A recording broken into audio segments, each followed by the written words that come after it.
Hidup buruh! Hidup petani! Hidup kawan-kawan budayawan progresif! Hidup kawan-kawan Papua! Papua! Papua! Papua! Hidup kawan-kawan LGBT! Hidup kawan-kawan kaum miskin kota! Kawan-kawan mahasiswa progresif! Perempuan-perempuan progresif yang menjadi barisan terdepan dari aliansi kita. Tepuk tangan buat mereka. Teman-teman, aliansi kita namakan aliansi demokratik. Mengapa? Karena ada kawan-kawan yang paling minoritas dari yang paling minoritas, yang tertindas dari yang paling tertindas, berada bersama-sama bersama kita dalam barisan ini. Ada kawan-kawan kaum miskin kota dari SPRI, ada kawan-kawan Papua dari AMP dari Papa, ada kawan-kawan mahasiswa dari Pamrat dan Pembebasan, ada kawan-kawan budayawan dari Sukabumi, ada kawan-kawan Asplahi, bahkan ada kawan-kawan dari Gereja Kristen Agunugrak. Itu mencerminkan apa? Mencerminkan bahwa representasi kita adalah representasi dari kalangan tertindas. Teman-teman, masa kaum buruh, apakah hari ini banyak? Banyak atau tidak masa kaum buruh hari ini? Bagi saya yang sudah terlibat beberapa belas tahun, masa kaum buruh sebenarnya semakin lama semakin menurun. Kalau tahun 2012 masa buruh pantatnya saja bisa sampai, buntutnya saja bisa sampai Semanggi, tapi hari ini tidak demikian.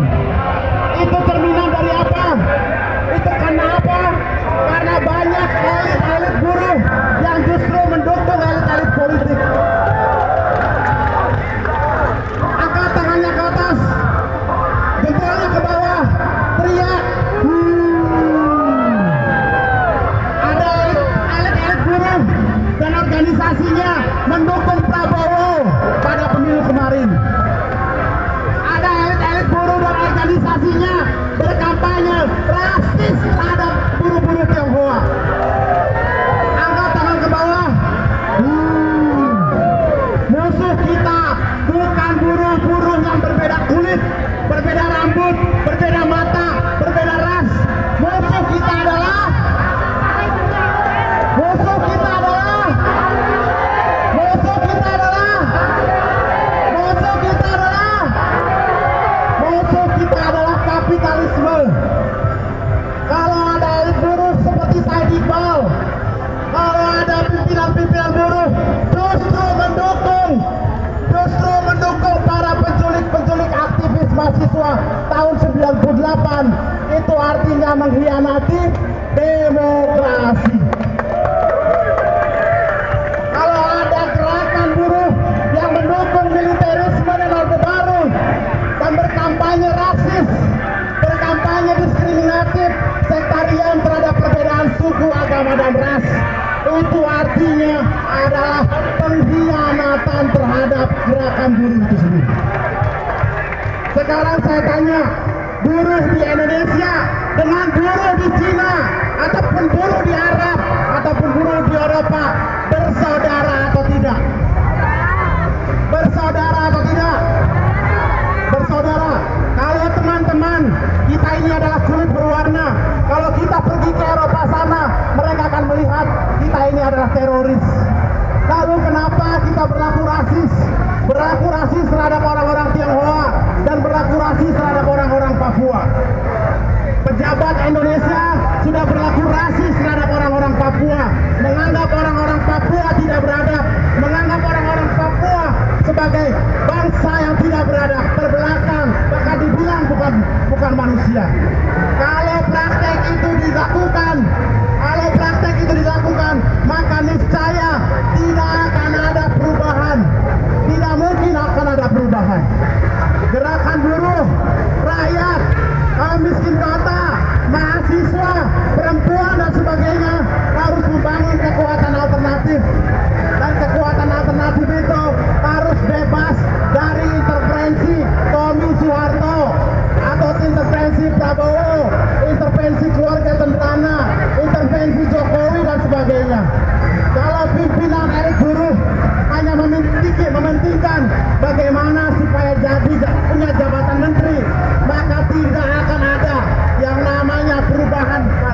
kaum buruh itu sendiri. Kaum buruh memang harus membangun partai alternatif bersama kaum minoritas, bersama kaum miskin kota, kaum tani, kaum nelayan dan sebagainya. Dan kekuatan alternatif itu tidak mungkin bisa dibangun apabila kita menitipkan nasib kepada siapa? Kepada Gerindra, kepada Jokowi, kepada PDIP, kepada elit-elit politik yang ada di DPR ataupun elit-elit politik yang ada di Istana Negara.